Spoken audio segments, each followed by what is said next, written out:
कहते हैं दोस्तों, कुछ ऐसे काम होते हैं जिनको छुपा के करना ही पड़ता। उन कामों से देवता नहीं बचते हैं तो फिर इंसान तो एक दिन उसको करना ही पड़ता है।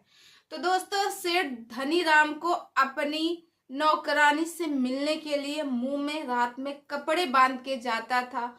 फिर जो हुआ दोस्तों, वो किसी ने सोचा नहीं था एक मालिक होकर नौकरानी के साथ ऐसा करेगा।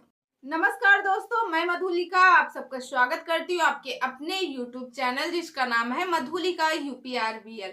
आज मैं आप लोगों से बात करती हूँ अमेठी की, जो कि एक सच्ची घटना है। और दोस्तों, आप ये कहानी सुनेंगे आपके आंसू छलक आएंगे कि क्या कोई मालिक ऐसा भी कर सकता है एक नौकरानी के साथ। तो दोस्तों, एक सेठ रहते हैं जो कि बहुत पैसे वाले रहते हैं, उनका बहुत बड़ा कारोबार रहता है, उनका नाम रहता है सेठ धनीराम। और दोस्तों, ये अमेठी के रहने वाले रहते हैं और उनके घर में एक लड़की एक लड़का रहता है, उनके 2 बच्चे रहते हैं और उनकी पत्नी रहती है। पत्नी का नाम सीमा रहता है। और दोस्तों, धनीराम के 2 बच्चे रहते हैं जो कि मुंबई में पढ़ते हैं और मुंबई में वो बहुत अच्छे स्कूलों में पढ़ते हैं, जो मुंबई का टॉप स्कूल रहता है, वहाँ पे उनके बेटा और बेटी पढ़ते हैं। और दोस्तों, सेठ धनीराम जो है मेरठ में ही रहता है दोस्तों। और फिर उसके बाद दोस्तों, सेठ धनीराम की जो पत्नी रहती है वो एक दिन अचानक बीमार होती है और तुरंत वो इस पर कर जाती है, यानी धनीराम को इस दुनिया से छोड़ के चली जाती है। उसका हार्ट अटैक हो जाता है, जिससे धनीराम बहुत ही परेशान रहता है दोस्तों। यहाँ तक कि धनीराम ने खाना पानी सब छोड़ दिया था, क्योंकि उसको अपनी पत्नी का गम दिन का दिन सताए ही जा रहा था। दोस्तों, धनीराम की पत्नी उसके साथ 20 साल बिताई हुई थी। 20 साल उन लोगों की शादी के हो जाते हैं। और दोस्तों, धनीराम के 2 बच्चे रहते, एक लड़का एक लड़की। और जो लड़का रहता है वो 15 साल का रहता है और जो लड़की रहती है वो 18 साल की रहती है। और दोनों मुंबई के टॉप स्कूल में पढ़ाई करते हैं। और दोस्तों, इधर धनीराम जो रहता है, उसकी पत्नी चली जाती है, वो दिन का दिन उसी के गम में परेशान रहता। ना तो बराबर खाना खाता, ना पीता, ना उठता बैठता, मतलब उसका जो शेड्यूल था सब चला गया। धनीराम को लग रहा था कि मानो अब मेरी जिंदगी कुछ नहीं है, क्योंकि धनीराम का जो भी केयर करती थी सब उसकी पत्नी करती थी। उसकी पत्नी सीमा इस दुनिया में तो है नहीं। धनीराम बहुत परेशान था दोस्तों। धनीराम के घर में एक नौकर था जिसका नाम था रामदास। रामदास उसका नौकर था। और दोस्तों, एक दिन धनीराम इतना ज्यादा परेशान था कि वो 2 दिन ना कुछ खाया और ना कुछ पिया, अपने बिस्तर में लेटा हुआ था। उसका नौकर जो रामदास रहता है, रामदास भी धनी राम के यहाँ बहुत पहले से काम करता है। जब धनी राम की शादी भी नहीं हुई थी, उसके माँ बाप थे, तब से वो काम करता है धनी राम के यहाँ। और देखता है कि उसके सेठ जो है धनीराम बिस्तर पे बेड पे लेटे हुए हैं, उनके पास जाता है, उनको बुलाता है और कहता है, रामदास, अब मुझे नहीं लगता कि मैं बचूंगा। अब मेरे भी दिन आ गए हैं और सीमा के बिना मुझे अच्छा नहीं लगता। और सीमा मुझे आवाज दे रही, धनीराम, तुम हमारे घर के बहुत ही वफादार, हमारे घर के एक सदस्य हो तो नौकर, मगर नौकर जैसे नहीं, एक सदस्य हो। धनीराम, मैं चाहता हूँ कि मेरे जाने के बाद मेरे बच्चों का केयर तुम ही करोगे। तो धनीराम कहता है, सेठ ऐसा मत बोलो, अपने बच्चों के बारे में जानो, जो होना था वो तो हो गया, अब तो मालकिन वापस नहीं आएंगे। और धनीराम बहुत परेशान रहता है। फिर दोस्तों, एक दिन क्या होता कि दूसरे दिन, उसी के 2 दिन बाद, धनीराम के घर में एक औरत रहती है जो कि धनीराम की वाइफ के कपड़े पहने रहती, उसी की साड़ी पहने रहती है। और साड़ी पहन के वहीं पे बेड पे सफाई कर रही थी, धूल मिट्टी साफ कर रही थी। तब तक धनीराम अपने कमरे से देखता है कि कोई हॉल में सोफा साफ कर रहा। उसे लगा कि मानो कि ये तो मेरी पत्नी की जैसी है, क्या मेरी पत्नी है। तब तक वहां से वो काम करके निकल जाती है और सेठ उसे देखता ही रहता है। फिर दूसरे दिन यही मंजर होता है। तब तक दयाराम आता है। दयाराम से कहता है कि दयाराम बताओ, ये जो औरत है हमारे घर में काम कर रही है और सीमा की साड़ी पहने है, ये कौन है और घूंघट में है? तो दयाराम कहता है कि मालिक, आपकी तबीयत दिन का दिन बिगड़ती जा रही थी और मुझे बहुत चिंता था। दोस्तों, जो दयाराम रहता है उनके घर का वफादार रहता है और वो उनके पिता के आगे से रहता। तो दोस्तों, जो नौकर वगैरह रहते हैं वो ज्यादा अपने मालिक का केयर करते। तो दयाराम भी धनीराम का बहुत ज्यादा केयर कर रहा था। फिर दयाराम ने कहा कि मालिक, ये मैं आपके लिए लेकर आया हूँ, ये एक नौकरानी है और ये आपका खाने पीने से उठने बैठने से सारा आपका ध्यान देगी। और आप, क्योंकि आप अकेले बहुत ज्यादा परेशान थे, इसीलिए मैंने इसको रखा। फिर दोस्तों, वो देखता रहता था, क्योंकि वो तो जो सीमा रहती थी वो घूंघट में रहती थी, मगर उसको देख के धनीराम को अच्छा लगता था कि हाँ, घर में कोई है और वो उसकी सीमा के कपड़े पहनती थी। दोस्तों, ऐसे होते करते 6 महीने बीत गए। अब जो धनीराम थे उनको लत लग गई थी सीमा के बगैर वो एक पल नहीं चल पाता था। और एक दिन उसने सीमा से कहा, सीमा, उसने अब उससे एक दिन वो पोछा लगा रही थी, सीमा जो है पोछा लगा रही थी। तो धनीराम उससे कहता है कि आओ यहाँ बैठो, आपका क्या नाम है? तो सीमा नीचे जाके बैठ जाती है मालिक के। तो वो उसे कहता, नहीं, नीचे मत बैठो, यहाँ बैठो, सामने सोफे में बैठो, क्या बात है और आपका नाम क्या है? तो वो बताती है, मेरा नाम सीमा है। तो वो कहता, आपके कितने बच्चे हैं? तो वो कहती है, मेरे सर सिर्फ और सिर्फ मेरी एक बेटी थी जो कि अब इस दुनिया में नहीं है। बेटी को क्या हुआ? तो बोली, बेटी को बुखार आ गया था और बेटी को हम बचा नहीं पाए, उसको डेंगू बुखार हो गया था और उसको हम बचा ही नहीं पाए।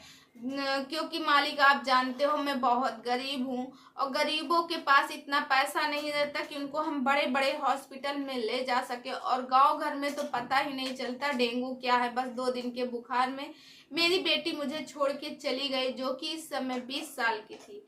धनीराम को ये जान के बहुत कष्ट होता और फिर धनीराम कहता, आपके पति कहाँ? तो कहते हैं कि जब मेरी बेटी सिर्फ 2 साल की थी तभी मेरे पति मुझे छोड़ के चले गए थे और मैं ही मेहनत मजदूरी करके अपनी बेटी को पाल पोस रही थी। इतना कहने के बाद सीमा वहां से चली जाती है।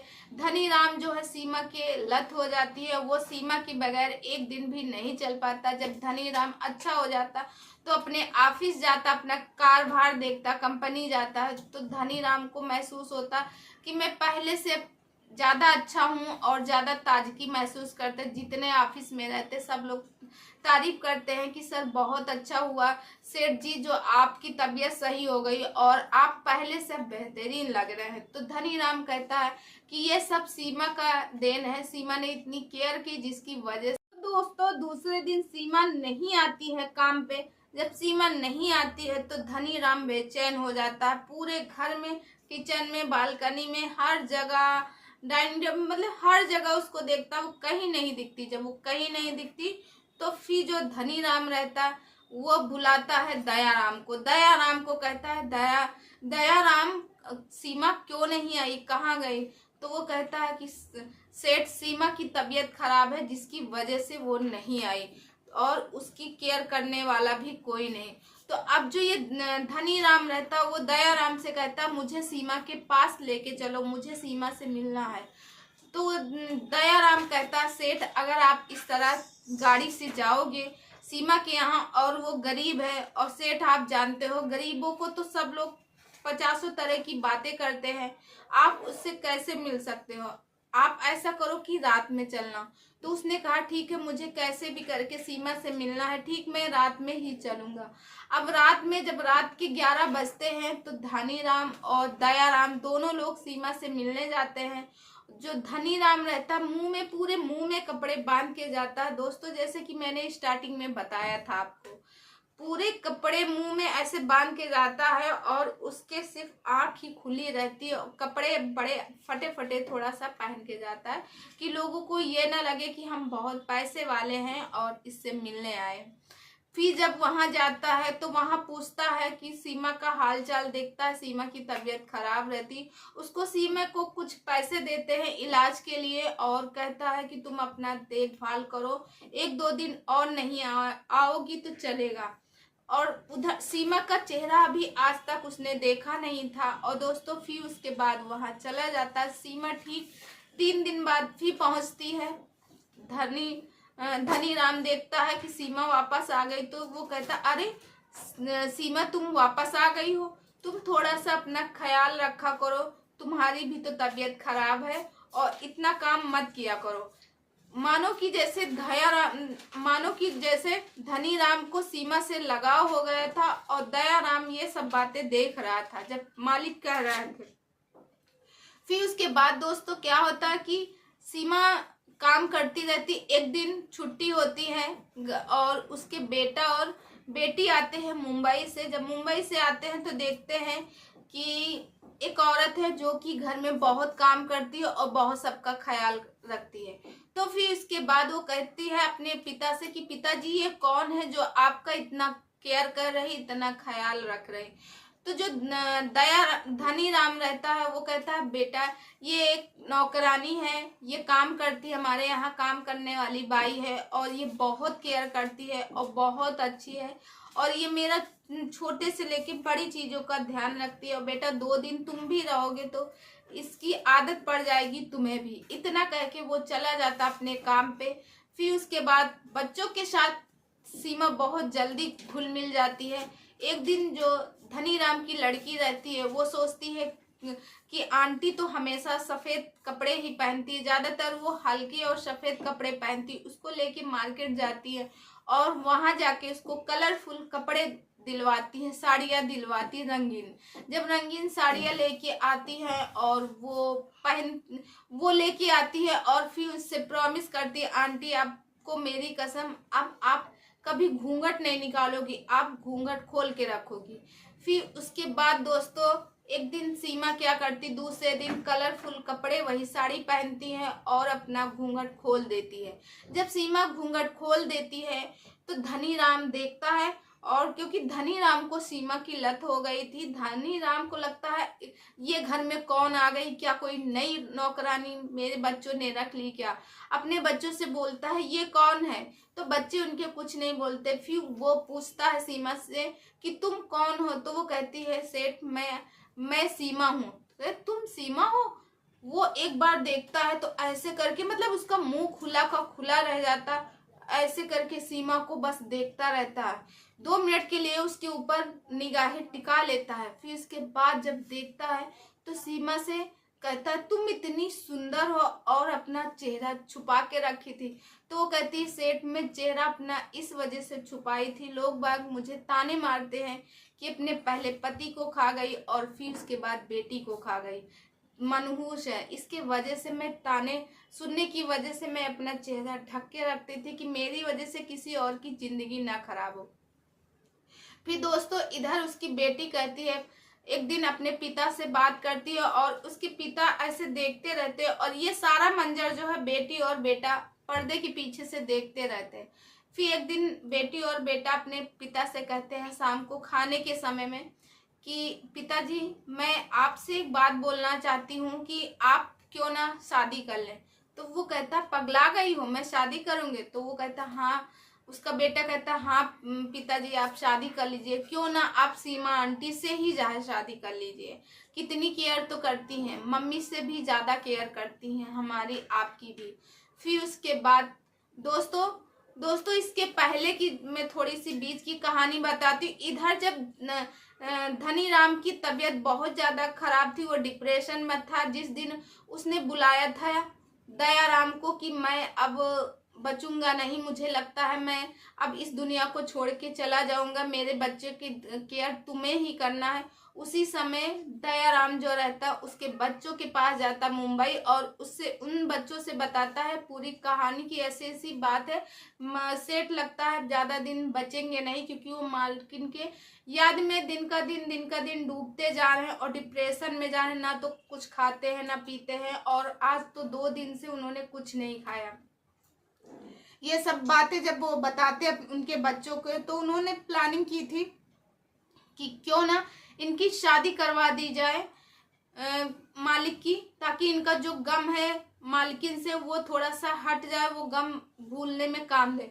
तो दोस्तों जो ये दयाराम रहता है, दयाराम की साली रहती है और उससे कहते हैं, तो वो पहले तो मना कर देती, क्योंकि सीमा को ना कोई लालच रहता ना कुछ रहता, मगर सीमा की भी बेटी नहीं रहती, और सीमा, क्योंकि कहा गया कि अगर इनके पिता नहीं रहेंगे तो ये दोनों बच्चे क्या करेंगे। वो उनके हाथ जोड़ते हैं सीमा के आगे और उनके पैर पकड़ते हैं कि प्लीज़ आंटी आप थोड़ी सी मदद कर दीजिए, जिसकी वजह से मेरे पापा भी अच्छे हो जाएंगे, और मैं प्रॉमिस करता हूँ कि तुम मेरे पापा को निकालने में, हम डिप्रेशन से हम लोगों का सहयोग करोगी।